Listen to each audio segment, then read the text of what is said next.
I'm joined by Brent, the head risk manager down at DSI Sportsbook for this week's version of the Odds Report. Lots of stuff in college football and the NFL here this week. Brent, how's it going, man? Going wonderfully well. It's a very, very hot, nice, balmy day. Balmy would be the perfect word for it today. No, it's a nice day, and here we go. You know, our cups runneth over with all these sports and events going on. So it's good. I even not minding the college basketball so much. Well, yeah, for now. But also, I mean, a lot of those early season tournaments coming up. So you've got back-to-backs, you've got all kinds of different considerations here for the rest of the month of November. And that's got to be a lot of fun, right? Because usually you can put up overnight lines, but it's a lot harder to do when teams are playing back-to-backs. Yeah, and the thing too, like people don't think about when you get, tournaments going on the same court and stuff like that, you're always messing with game times and stuff like that as well. So you got to, bump games forward, move games back and stuff like that. So that just kind of adds a little fun to the equation. Well, we should have a lot of fun here this week in college football and the NFL. And we start with the first game on the board for Saturday, game 115-116, Nebraska and Maryland. And, not a sexy game by any means, but as we've always talked about here on the segment, sharps find value wherever they find it, and they go ahead and take advantage of it. Yeah, I mean, we haven't had many, or I should say any opportunities, I don't think, to talk about Nebraska being, a favorite and getting money from the sharps, and that's a rare occurrence, but they are this week. We're talking about a team who's, I think they've lost 4 now and lost 5 or 6 or whatever, but they lost last week to Wisconsin. I guess wasn't a drubbing, so they have their heads up high. This is, I guess one of those winnable games for them, even though they're on the road. Sharp money is on Nebraska as a road favorite, -4. The number is up to 5 right now. And it kind of strange enough, too, that I have a wager count favoring Nebraska. I just didn't think, many people other than, Nebraska supporters or Maryland supporters and sharp money would get involved in this game. But I do have a wager count, quite heavy, actually, favoring Nebraska. 3-1 count in favor of Nebraska, even though they're on the road as a favorite. You're looking at Maryland, who got crushed by Ohio State, but that's kind of no shame in that game. And again, you talk about, picking your spots with, like as the Sharps do, even though Nebraska's, probably definitely not a sexy team and maybe not even a good team. It just happens to be that Maryland's probably worse, I think they've lost 5 straight and lost 7 or 8 as well, sitting at 3-7 on the year. So a bit of an ugly matchup, but value is what it is, and that's where the Sharps jumped in on Nebraska. You feel like 5.5 is a good place to stop, or you think we get to 6 on this one? I think we'll probably stop at 5.5. I think this number may, continue the way it's going. I'm looking at my chart right now, and even since I've gone to 5, I've still got a strong wager count favoring Nebraska. So I do get a feeling that it's going to creep up to 5.5, and 6 would not surprise me at all. And again, you see this a lot more with college football in terms of being more aggressive with line moves. All right, so we jumped to game 123, 124 here, Kansas State and Texas Tech, and I don't know if we've talked about it on this segment. We've certainly talked about it on a lot of other segments. The Big 12 has been a very tough conference to rate this season, kind of an everybody beats everybody type of feel. Maybe that's the thought process here where we've got a flip favorite scenario. Yeah, this is a case where we got sharp money on Texas Tech early when they were a dog, just a small dog at +1. Now they're a favorite of -2.5. So this move through the pick and -1 real quick, sitting at 2.5. I can't see it going higher than it has. I mean, 2.5 seems to be the number that's working for me at least. I am getting even slightly more bets on Kansas State at +2.5. So I think, if anything, this number could tick down, but I mean, it's not going to go back down the pick or anything like that. Sharp money early was on Texas Tech +1, as I said. My wager count is actually the other way, favoring Kansas State overall. So I've just kind of been going with the market, going with the flow. Texas Tech, I mean, they've lost 4 or 5, I think. Kansas State not a whole lot better, having lost a couple in a row as well. So they were sitting, I think, at 6-2, now 6-4, losing to Texas and West Virginia. They lost last week, and I mean, not that you compare stuff like that, but Texas Tech did beat West Virginia, so that's kind of in their favor with Kansas State having lost that one. But you kind of look for spots sometimes. Like there's always an old adage where a small favorite becomes a small dog. You tend to find value and stuff like that. But I'd obviously want to side with the Sharps here. Texas Tech +1. That number's gone. I just think it's going to hover around 2.5 and 2 where it is right now. I can't see going back down to a pick 'em even. All right, we go to the SEC here, and in fact, we just slide down one spot on the board game, 125, 126. Texas A&M and Georgia, and it's some sharp involvement on the total in this game. Yeah, I mean, this is on paper. It's not a bad game. I mean, Georgia's, I'm going to say, only favored by 13. I mean, you get these matchups with teams who are, ranked up there, and the spreads so far this year we talked about earlier have just been, larger than you would expect. This number seems to be kind of fair. I mean, it opened at Georgia minus 14, it's been down to 13 where it is right now. But under this, there could be a correlation here in terms of the under being played by the sharps. Under 45.5 is where this the sharp money came in here. We're sitting at 44 right now. I mean, you look at Georgia's defense as well. I mean, look at their the past 5 games. I mean, they've all had like 41 points or less scored. So this number and playing the under kind of fits to that as well. My spread, the count's pretty much even though the number's gone down, and my wager count is about 2-1 favoring the under as well. So the kind of public, maybe going with the sharps a bit, not a strong count at 2-1, but it is favoring the under. Do you think we keep going down, or is 13 pretty good here now? I think 13 is pretty good right now. I mean, even since I've gone to 13, I'm getting slightly more bets on Georgia. So this seems to be the number. Initially, when I went to 14, the count was like 4-1 favoring Texas A&M. So, 14 was definitely not the right price for balancing action. I think, 13 so far from what I've seen seems to be working. If it ticked up to 13.5, I would say that 13.5 it would be more likely than seeing going down to 12.5. A&M, I mean, they are 7-3 on the year, but you look who they've lost to. I mean, they lost to Clemson, Auburn, and Alabama. So they're one of those teams who are like good enough to beat everyone else, just not good enough to beat the top teams. All right, so we jump down here to the Big Ten. Game 143, 144, Illinois and Iowa, and it's been very one-sided activity in this line. Yeah, I mean, this number's moved quite a bit. Iowa's getting the sharp money and public money as well. The public money's on Illinois, so I got a sharp public split. Sorry, I had my count the other way there. So I've got a wager count about 3-1 favoring Illinois, but as you talked about, this number's gone up from 12.5 where I got sharp money. So Iowa minus 12.5 was sharp. I'm sitting at 15.5 right now. So that's quite a big move. When we talked about before, there's no key numbers in college football. Really, you don't pay attention to like 13.5 and 14.5 and 14 and worrying about stuff like that. So we blew right through that number.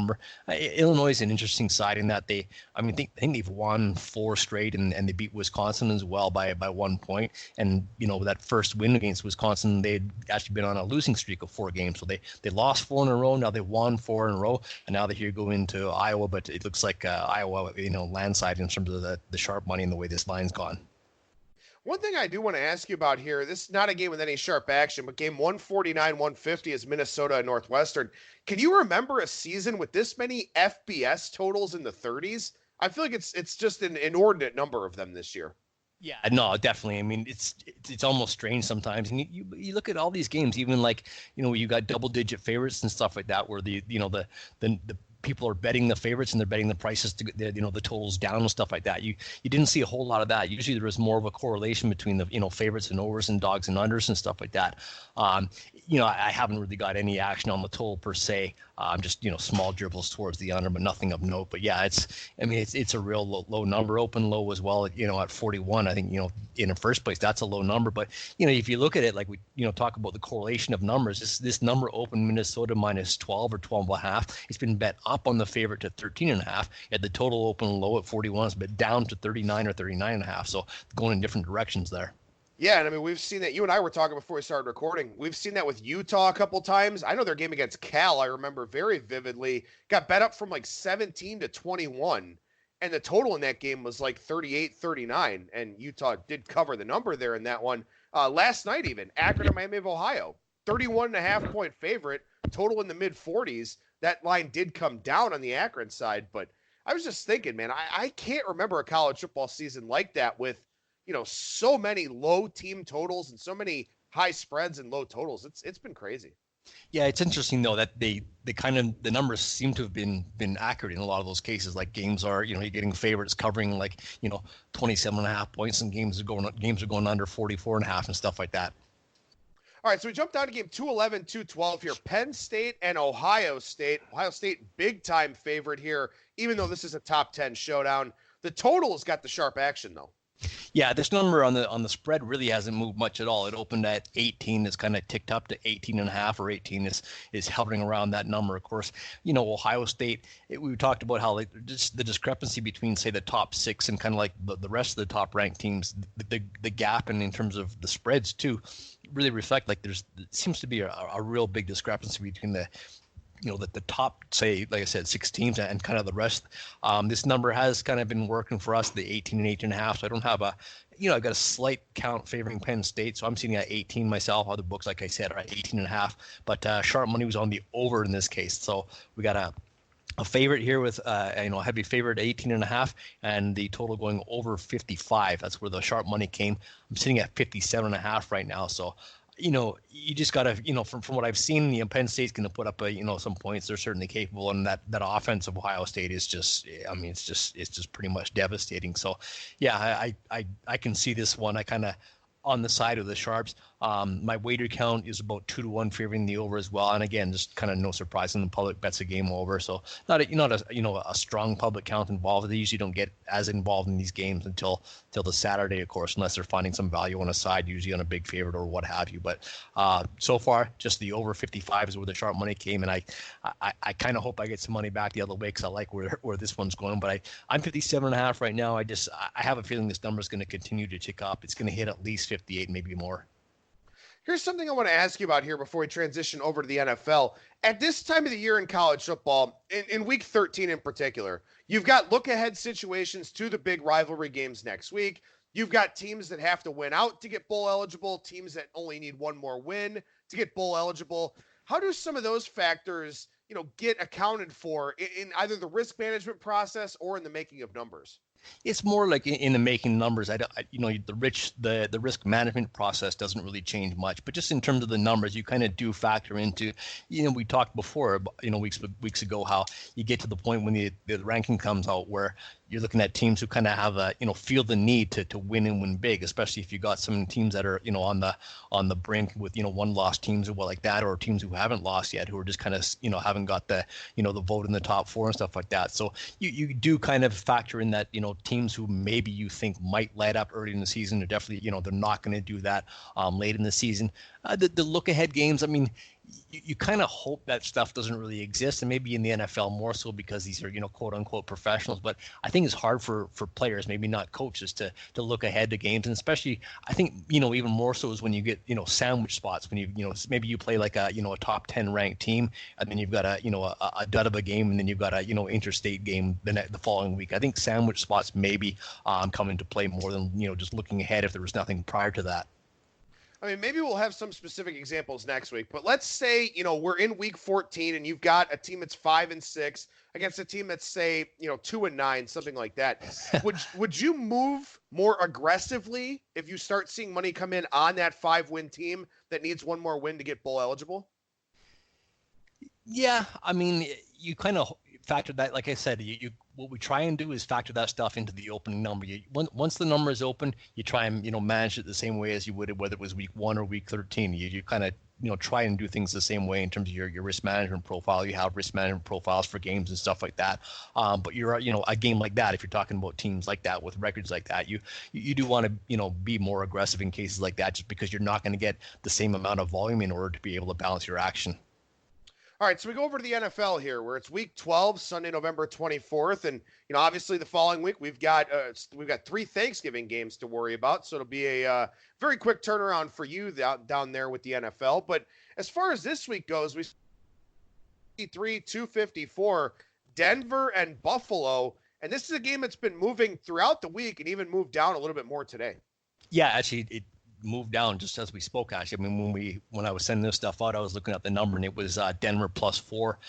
That's pretty much painted 3.5 or 3.5 minus 15 across the board right now. So this number just continues to tick down. You've got Buffalo at home at sitting at 7-3, and Denver on the road 3-7. Yet it's Denver that's getting the money. Denver +5 is where the sharp money came in. And I don't look in this one, and I just can't see a whole lot. I mean, I don't know what. I don't consider myself a handicapper per se in terms of looking at betting stuff like that. I could just be talking about matchups and the Denver defense and how they do, and also you're talking about how you control running quarterbacks and stuff like that. So I think this kind of spot probably sits up well. Denver has been competitive. Of course, they had the rough spot last week where they gave up the lead to Minnesota, which would have been great for the house. But I mean, they lost to Minnesota on the road by 4. They had their bye week in the previous week to that. They beat Cleveland outright. Prior to that, they were on the road and lost to Indianapolis by 2. So they've been very competitive the last 3 games for sure. So where does this number go? I mean, does it keep going down, or is 3.5, maybe a potential stopping point? Jeez, honestly, when I was saying what we're going to talk about today, that I thought 4 was the number where it was going to sit, but obviously I was wrong on that. It may bounce back. I mean, 3.5 might be enough to do it, but I don't know. I just don't think Buffalo sets up as a team who really can blow a whole lot of people out. Denver, since they made the quarterback change, showing a little bit more life. So there's maybe some things to like about the Broncos. My wager count on this one is one of those profiles as a sharp and public split in terms of the fact that I've got a wager count favoring Buffalo about 3-1. So I think because I have a wager count favoring Buffalo and the sharp money already came at +5, I think it's probably going to hold strong where it is, maybe even go back up to 4, just because I said my wager count is favoring Buffalo, so it's a sharp and public split. And I was under the impression that the value was gone at when it was over +4.5, sharp money at +5. So when it got down to 4, I just thought that number was going to be the right one to kind of hold, but obviously it was not. All right, so we go to game 259, 260 here, and not a great matchup on paper, but from a handicapping standpoint, this one is thick with betting angles to consider. Oakland and the Jets. Oakland cross country, Jets coming off of a nice win against the Redskins. And this has seen sharp action on both sides in total here, Brent. Yeah, you mentioned the cross country thing. That could have something to do with it. Well, let the cat out of the bag, and that sharp money did come in on the Jets +3.5. We're already at -3 dog 20 on this one. So it's, quite a dramatic move. Yeah, it's only a half point, but you're talking a half point and juice as well, which is big. The total hasn't moved as much. It's sitting around 46.5 and 46, but I did get sharp money on the over 45.5 as well. And, I think this kind of reflects that neither team is really solid defensively. I think both teams are going to have passing success. The Jets, of course, they've had so many injuries to their corner, so that sets up well for Oakland. But the problem with Oakland as well, and I say the problem if you're betting on them is Gruden just seems so dead set on running the football. I mean, they have one of the top 5 rates in terms of how often they rush the ball. They're just so committed to running the ball, even if a weakness is there through the air. They just no, I'm going to run the ball. I'm going to run the ball. So that could be part of it in terms of the Jets' defensive front 7 is very strong against the run. So I think they could probably shut down Oakland, maybe even get ahead on this game where you got Oakland and play some catch up, and therefore you get the over cashing as well. So I could see that happening for sure. Jets maybe getting out ahead just because of game flow, and then when Oakland gets forced to go to the air, boom, the total gets run up. Jets offensively, you look at the past 2 weeks, they've scored 34 points each week. So lo and behold, they might have an offense too. Now, is this one that's setting up as a sharp versus public split on the side as well? Not really. No, I mean, at 3, I'm getting more Oakland money, but at 3.5, it was all the other way with the Jets. So if I look at the number where I am right now, it's Oakland money. At 3.5, it was all Jets money. So I think it's just we're going to be using juice where it is right now and just bouncing the number back and forth. But I've got a wager count pretty much even because I got money, like I said, at different numbers, but on both sides. All right, so we got some good stuff to talk about here on 3 of the marquee games this week. This is a fairly decent NFL card overall. We go down to game 269, 270, Dallas and New England. What's going on with this one, Brent?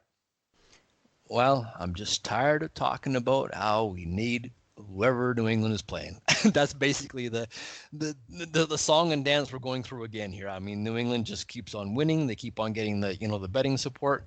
And, this number was, I was surprised, honestly, when this number came out as high as it did. Sharp money grabbed Dallas +7 -115. So I don't think that number is going to pop up again at all. I'm at 6.5. I know there's some 6.5 -15s out there, et cetera, but I think it's just kind of a slow trickle down. I could, if this number came down to 6, that wouldn't surprise me at all.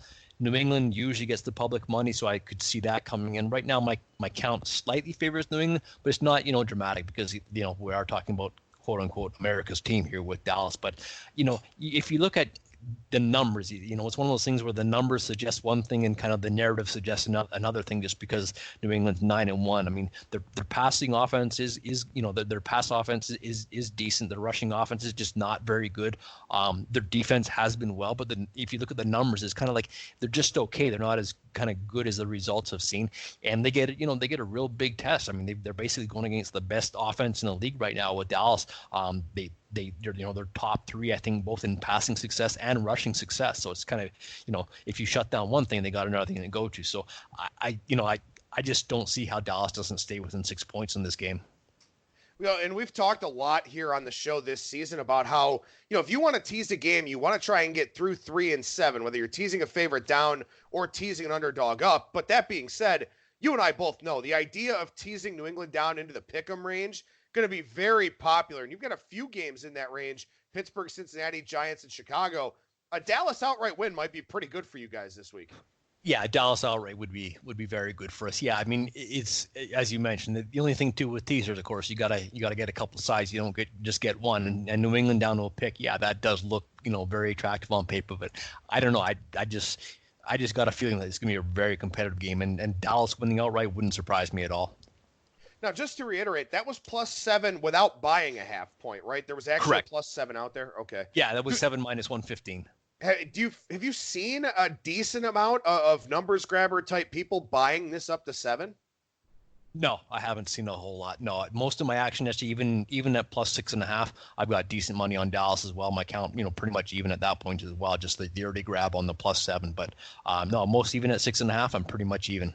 And sharp versus public split here? Not really. No, I mean, Dallas is still getting some support, so I guess kind of we hit it right in terms of the number. I think, by kickoff, this, I may be singing a different tune. I think my count is, just because it is what it is, and the counts do what they do in terms of favoring New England. Just, like I said, one of the things that goes in our favor is this obviously is a big game for Dallas in terms of where they are in the division and stuff like that, to set some distance between them and the Eagles.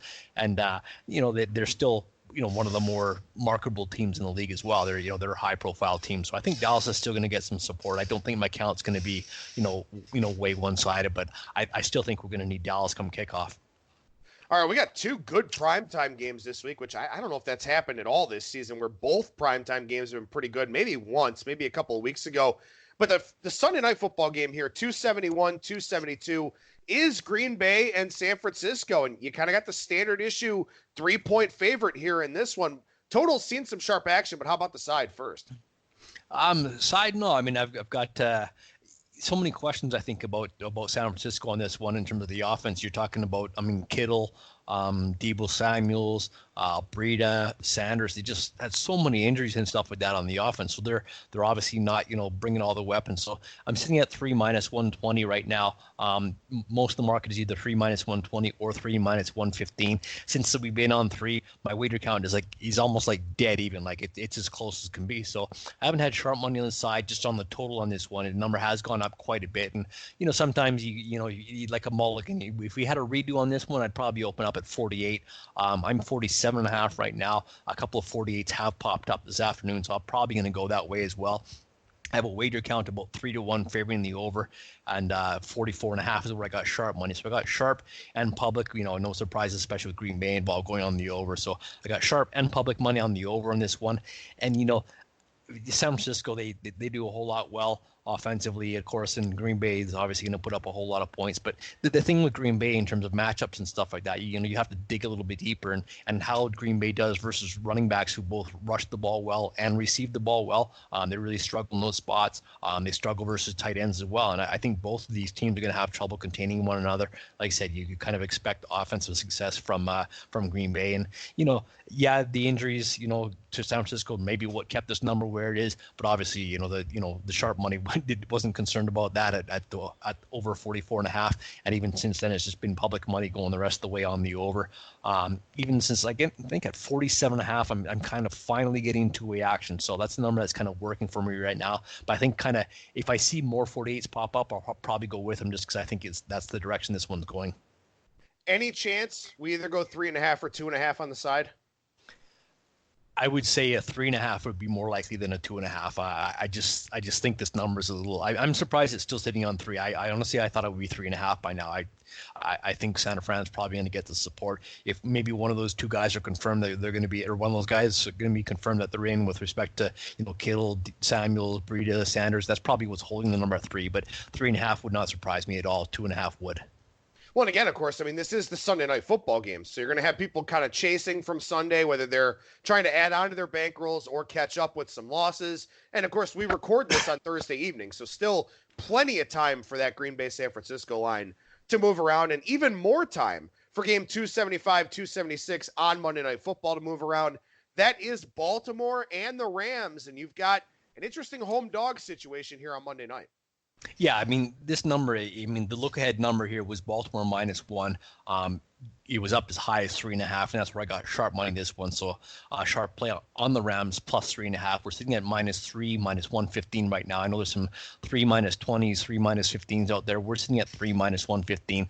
And you just, if every, when you look into the media and stuff like that, and all the promotion and news and everything that's been out about, Lamar, that basically for weeks and weeks now, about him being the MVP, Harbaugh, the best coach, all this kind of stuff. I mean, it's just, there's so many, all you hear right now in the media is Ravens about all great stuff. And you really haven't heard a whole lot of good about the Rams. And if anything, you heard a lot of negative stuff about the Rams, negative stuff about Goff's coming out a lot. But the Rams, I think if you look at the defense, it's really coming around. And since they picked up Ramsey from Jacksonville, I checked out these numbers earlier today. They're 5th against the pass and 2nd against the run since they picked up Ramsey. I mean, that's the guy who makes a major impact to the entire defense. So that obviously bodes well in terms of grabbing the plus 3.5 with the sharp money. I think I'm definitely going to be a spot where I got a sharp public split in terms of the wager count on Baltimore. It's just, I mean, it reflects all the media attention. I'm looking at about 10-1 wager count right now on Baltimore, which is just, it's just a massive count. Like I said, the head number was -1. And it came out at 3.5. That's just massive. Goff too. I mean, he is at home versus on the road, which is a better spot for him. When you point fingers and say what's wrong with Goff, usually it's all about how much pressure he takes. Baltimore's not a good team. They're in probably the bottom third of the league in terms of getting pressure on the quarterback, so that might not be a concern. And it looks like he's probably going to get Cooks and Woods back as well. Now, I guess the last question here then would be the total, because we saw the Rams in a primetime spot last week, stone cold under in that game against Chicago. Under money did come in that one. The Rams, as you mentioned, defensively have been great. Baltimore puts up some video game numbers on offense. Is the total action pretty split on this game? Yeah, it's. I mean, I'm slightly favored towards the over, but not even 2-1. So my count on the total right now is pretty much. I somewhere this number opened as high as 49. That wasn't the case here. We didn't open that high at all. So I'm sitting at 46.5. Pretty much everyone in the market is 46.5. I haven't had to move really at all. The number's just working for us. Brent, always a pleasure, man. Lots of good stuff in the NFL this week to talk about, as well as college football. Thank you so much for joining me, and we'll try to figure it out with our schedules again next week. Great. Look forward to talking to you again, Adam.